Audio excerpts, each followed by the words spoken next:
Hello, fellow bookish people! I come to you today with a review of Only You Can Save Mankind by Terry Pratchett. It's the first book in his Johnny Maxwell series. Terry Pratchett is probably best known for his Discworld series, which is a fantasy series, takes place in a whole kind of different universe. This is one of the rare books where it's actually set in sort of a recognizable contemporary 1990s England, and stars the main character is Johnny Maxwell, a 12-year-old who has gotten a pirated video game from a friend at school, Wobbler, who delights in basically breaking the copyright protection on video games and then handing them out to his friends.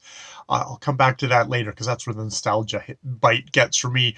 And one of the games he gets is this. Only You Can Save Mankind is the name of the game, but when he opens the game and starts playing it, it doesn't go quite as it's expected to. He ends up going into sort of into a dream where the aliens say, no, stop shooting at us. We surrender. Only You Can Save Mankind is one of those kind of the generic video games that I kind of grew up with, which are basically just you shoot all the aliens until all the aliens are dead, and then more aliens come and you shoot them until all they're dead. This is set in the 1990s with a little backdrop of like on the TV set and kind of other stuff. If you hear about the Gulf Wars happening, this is Gulf War #1, where the U.S.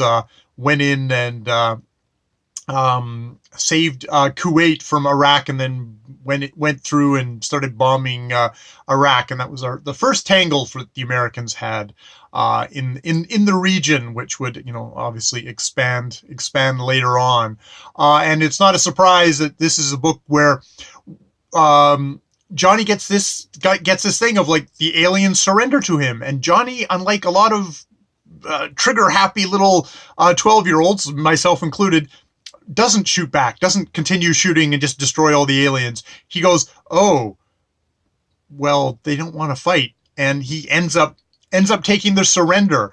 And he wakes up and he thinks, oh, it's a dream. But as the little novella goes along, it's a novel. Now, I think this actually is a good example of why the appeal of Terry Pratchett, because I did not miss the fantasy elements, even though, obviously, boy starts playing a video game and suddenly gets transported into the video game and has to make moral decisions about it, is a bit of a fantasy in itself. But, there's no dwarves, there's no, kind of magic whatchamacallit in there. What there is the magic is Terry Pratchett's way of thinking about stuff, which is like, why do we think this way? Why do we have all these games where we're just shooting and killing and what does that say about our society? What does it say about our mindset? And his protagonist, Johnny Maxwell, is a very normal average kid, except that he's a very normal average kid who goes, why? Why are we doing this? Why do we have to shoot everything? Why is everything a competition? Why is all our society based on being a competition? So that is the magic of Terry Pratchett, is that he kind of gets into that. And this isn't Terry Pratchett bashing on video games in particular. No, he's bashing on all of society, and video games are just a part of that. I mean, it's set in the backdrop of the 1990s Gulf War. So he's got a little bit of a bigger target than, video games are entertainment. But he is also saying that, like, those video games reflect, on TV, and there's indeed points in this book where they talk about how they're talking about, basically it's, they're watching smart bombs being used on human beings on TV, but of course all you're getting is the video feed. And they're talking about how the technicians who run the smart bombs are actually maybe better at using smart bombs because they grew up with video games. They learned how to kill with video games, and they're now transporting that technology, that know-how, into the real world, which gets put on TV, where the characters in the book also comment that, like, well, it makes it feel less real. It makes it feel like it's just another part of a game, and we're very detached from, all the people that are getting killed in this Gulf War. We're especially, we in the West, we just sat back and watched, and it was just sort of something. It was another thing on TV. I was like, oh, let's flip to the Gulf War channel and see what's going on there. It's like, no, it's like people were dying, and this book is very good at getting into that. So definitely. A really nice surprise of a Terry Pratchett that I hadn't read before that I really enjoyed. Now, okay, I have to go into this at this point now. This is nostalgia, back in the 80s. Because in a lot of ways, the technology, the games that they were playing, and even just like handing out games to friends in the thing, that might have happened in the 90s, but it really took me back to the 80s, where yes, indeed, as kids, me and my Apple IIc, there was somebody handing out floppy disks. Actually, they were selling floppy disks of pirated games where they had broken the copyright on them.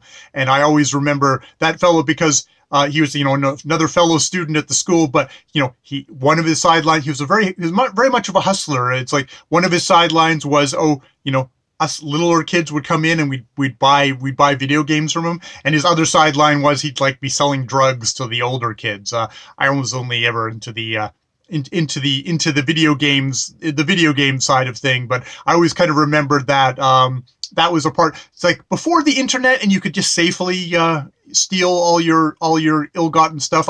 There was actually a shadowy, probably fellow little teenager that I had to kind of go and you furtively exchange monies or exchange discs to. So that was my and this book does actually kind of get into what I would say is like, the complicatedness of being a young guy growing up at any age. Johnny Maxwell indeed his family is in trying times, is what it's quoted as, which is his family is breaking apart and no one's particularly paying attention to him or cooking for him. He's basically scrounging for food himself. There's definitely like nutritional things. This is not a ideal little middle class perfect life. It's like, no, Terry Pratchett's actually good at kind of getting all that together. That said, while I enjoyed kind of like the little kind of complications in Johnny's life, some of the secondary characters are probably a little bit more sketchy. You do get you get various things. You get that there's a skinhead friend. Same age. There's Yolis, West Indian boy, Wobbler, who I've already mentioned, who was the connection for the video games. They're all kind of a little bit more on the kind of sketchy side thing. There's a female character who, I enjoyed her. She sort of falls into a bit more of the kind of the female kick-ass role, which thematically does work for the thing, but it doesn't make for that rich of that. And there is a main female character in the book, and she actually features probably more than his friends in the main thrust of the story, though she falls into the kind of kick-ass cliche, though of course this being Pratchett, he's also kind of commenting on the kick-ass female, perhaps a key kick-ass female who's known for kicking the asses of aliens in movies. So it's while it's not the most complex that way, it's still enjoyable and fun. Yes, that is my review of Only You Can Save Mankind by Terry Pratchett. Definitely a pleasant surprise. More videos later.